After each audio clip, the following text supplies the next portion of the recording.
तर शेतकरी, महिला, तरुण आणि कर प्रणाली संदर्भात सरकारने घेतलेल्या निर्णयांची त्यांनी घोषणा केली। अर्थसंकल्पात कृषी क्षेत्रावर पण भर देण्यात आलाय।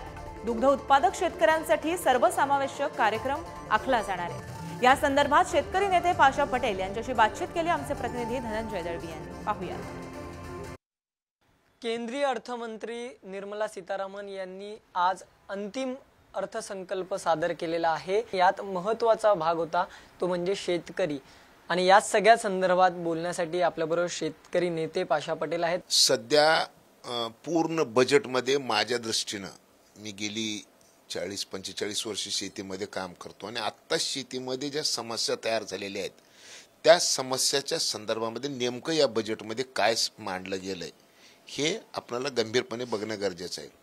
या बजेटमध्ये सगळ्यात महत्त्वाची गोष्ट जर काही असेल तर ती एक आहे, ग्रीन ग्रोथ संकल्पनेवर हा बजेट आधारित केलेला आहे।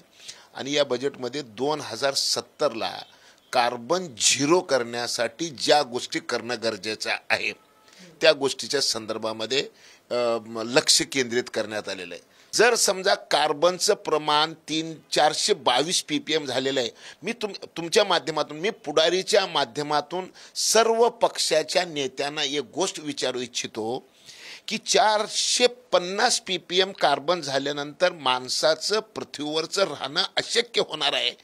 या बजेटच्या माध्यमातून एवढे लोक प्रतिक्रिया देऊ लागलेले आहेत, का हो या गोष्टीवर लोकांनी प्रतिक्रिया दिली नाही? त्याच्यामुळे सगळेच लोक ह्या विषयावर खुश होतील असं माझा दावा नाही आहे।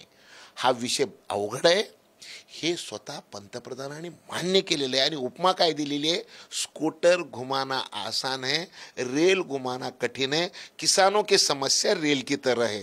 व्हिडिओ जर्नलिस्ट नागेश धोत्रेसह धनंजय दळवी, पुढारी न्यूज, मुंबई।